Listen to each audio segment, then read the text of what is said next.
আজ আমাদের পুরো জাতি গভীর শোক ও বেদনায় নিস্তব্ধ।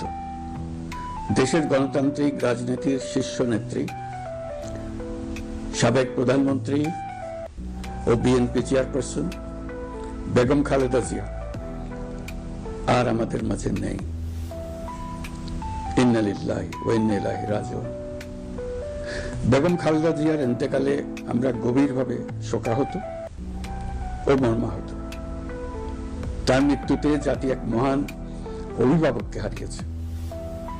এই গভীর শোকের মুহূর্তে আমি তার পরিবারের সদস্যবৃন্দ, রাজনৈতিক সহকর্মী এবং অগণিত কর্মী সমর্থকদের প্রতি সমগ্র জাতির পক্ষ থেকে আন্তরিক সমবেদনা জানাচ্ছি। মহান আল্লাহর কাছে আমার প্রার্থনা, তিনি যেন আমাদের সবাইকে এই গভীর শোক কাটিয়ে ওঠার শক্তি দান করেন।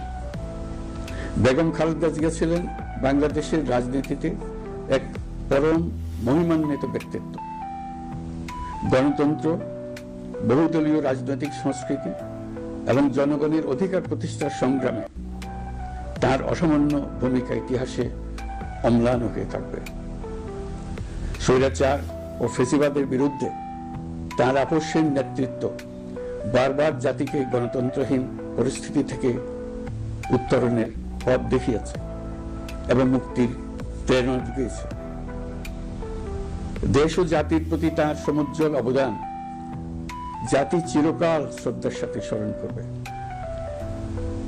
তার দীর্ঘ রাজনৈতিক যাত্রা, গণমুখী নেতৃত্ব এবং প্রিয় মাতৃভূমির স্বাধীনতা ও সার্বভৌমত্বকে সমুন্নত রাখতে তার অবিচল ভূমিকা অবিস্মরণীয় হয়ে থাকবে।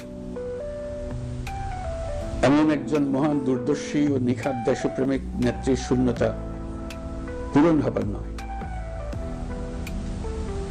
প্রিয় দেশবাসী, এই শোকাবহ মুহূর্তে আপনাদের প্রতি আমার উদাত্ত আহ্বান, আসুন আমরা সবাই যার যার অবস্থান থেকে মহান আল্লাহর দরবারে বেগম খালেদা জিয়ার বিদেহী আত্মার মাগফিরাত কামনা করি। একই সঙ্গে জাতির এই কঠিন সময়ে আমরা যেন ঐক্যবদ্ধ থাকি। শোকের এই সময়ে কেউ যেন অস্থিতিশীলতা বা নাশকতার অপচেষ্টা চালাতে না পারে, সে বিষয়ে আমি সবাইকে সজাগ থাকার আহ্বান জানাচ্ছি। এই সময়ে আমাদের সবার দায়িত্বশীল ভূমিকা পালন করা অত্যন্ত জরুরি। প্রিয় দেশবাসী, সাবেক প্রধানমন্ত্রী বেগম খালেদা জিয়ার মৃত্যুতে আমি 3 দিনের রাষ্ট্রীয় শোক এবং আগামীকাল তার নামাজে জানাজার দিনে একদিনের সাধারণ ছুটি ঘোষণা করছি। নামাজে জানাজা সহ সব ধরনের শোক পালনে শৃঙ্খলা বজায় রাখার জন্য আমি সবার প্রতি বিনীত আহ্বান জানাচ্ছি।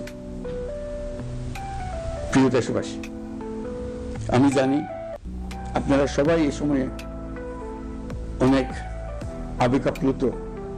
আমি আশা করছি শোকের এই সময়ে আপনারা ধৈর্যের পরিচয় দেবেন এবং তার জানাজা সহ সকল আনুষ্ঠানিকতা পালনে সংশ্লিষ্ট সবাইকে সহযোগিতা করবেন।